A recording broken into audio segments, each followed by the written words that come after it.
A fierce and maternal figure introduced in Season 2 and returning in Season 3, Geum Ja becomes the unlikely guardian of Junhee's baby after tragedy strikes. While others in the arena kill for power or greed, Geum Ja fights to protect. She risks her life, not just for herself, but for the most vulnerable. In the ruthless world of Squid Game, survival often means turning your back on others. But some players defy that instinct. One of them is Jang Geum Ja. But Squid Game is fiction, and in the real world, actions have legal consequences.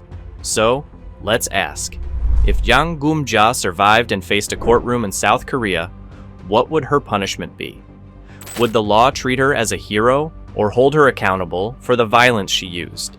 In this breakdown, we'll explore who Geum Ja is, what she did, and how her actions would be judged under Korean criminal law. We'll also compare her case to real-world examples involving self-defense and protection of children. Because even when actions are done with good intentions, the law still has the final word. Jang Geum Ja is introduced in Squid Game as a tough, no-nonsense woman who seems hardened by life. But as the series unfolds, her deeper layers emerge. She's older than most players, likely in her 50s, and it's clear she's been through trauma. She doesn't trust easily, but when Junhee gives birth to a child inside the game, Geum Ja steps into a role nobody asked her to play: guardian. Geum Ja becomes the emotional anchor for the baby, feeding it, protecting it, and eventually sacrificing for it. She shows rare compassion in a space filled with betrayal and violence. In Season 3, she's forced to make hard decisions. That includes using violence to fend off threats and, at one point, killing to save the child. She's not a killer by nature. She's a protector, and her actions reflect that throughout the series. But while the audience sees her as a mother figure, a real-world court would look beyond her intentions. It would ask, did she break the law? To answer that, we have to examine her actions closely. Geum Ja's choices in Squid Game blur the line between survival and protection. Let's detail what she did. Self-defense violence. Geum Ja physically fights off attackers trying to hurt her or the baby. She punches, slams, and in one critical scene, kills a player who attempts to strangle the infant. Weapon use. During a supply raid, she picks up a blunt object to defend her group. She doesn't go on the offensive, but she does strike to protect. Conspiring to escape. Alongside Hyunju and Gi-hun, she helps plan a rebellion to break out of the game. She guards a stolen key, fakes compliance with the guards, and blocks attackers from reaching the baby, sabotaging other players. In one scene, she deliberately misleads a violent contestant to lure them into a trap. This results in the attacker being eliminated by another group. The only potentially criminal action is the killing during the infant attack. It's quick, reactive, and done to stop a threat. But in real law, even a justifiable death must be examined. Everything else, defending, escaping, and protecting, falls in a legal gray area that depends on intent and necessity. Let's explore what Korean law says about actions like these. Jang Geum Ja's case would focus heavily on intent, proportionality, and necessity, all key legal concepts in South Korean criminal law. Here are the most relevant articles. Article 250. Murder. Anyone who kills another person can face 5 years to life imprisonment, or in rare cases, the death penalty. Article 21. Justifiable self-defense.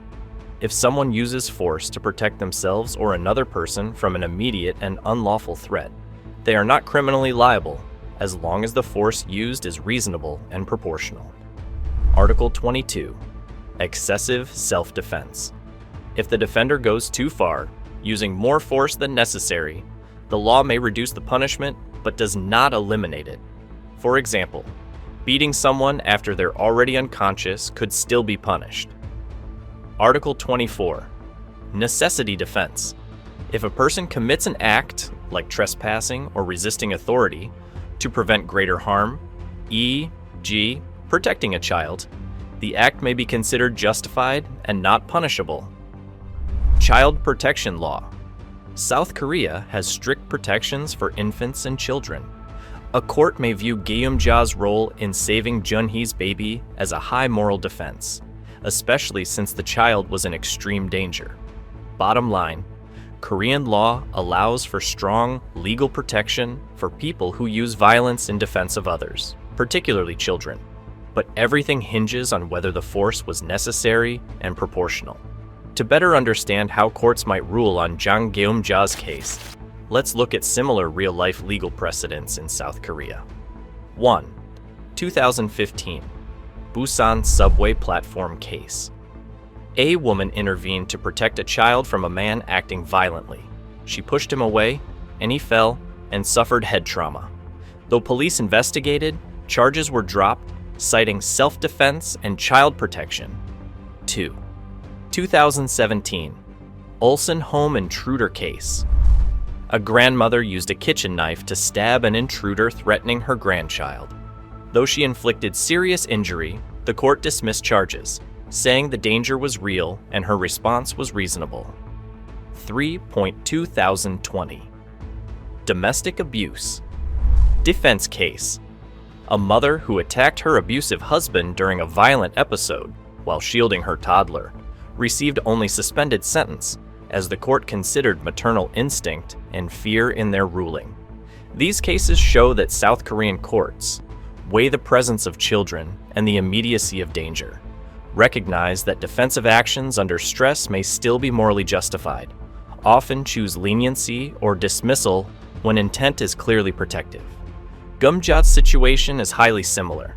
She used force to protect a baby during life-threatening chaos without seeking personal gain. Aggravating factors. These are weak in Geum Ja's case. She used force that resulted in a player's death. She participated in actions that broke the rules of the game, but there's no proof of cruelty or personal gain. Mitigating factors, strong in her favor. She acted in defense of an infant. She was under constant physical threat herself. She showed no intent to harm beyond necessity. She acted with compassion and bravery, risking her own life. She did not act alone, but within a team trying to stop the game. Courts in Korea take these kinds of protective motivations seriously, especially when a child's life is involved. These strong mitigating factors would likely cancel out any legal concerns about force. If Jang Geum Ja were tried in a South Korean court, here's the likely outcome. She would not be charged for murder due to clear self-defense. Any lesser charge, such as conspiracy or obstruction, would be met with probation or a symbolic fine. In the most extreme case, she might receive a 1-year suspended sentence, meaning she wouldn't actually go to jail. The court would likely commend her actions, especially considering she protected a newborn under life-threatening conditions. Verdict? No prison, possibly probation, likely acquittal. Jang Geum Ja wasn't a killer. She was a protector, a fierce, loving guardian who risked everything for a child that wasn't even hers.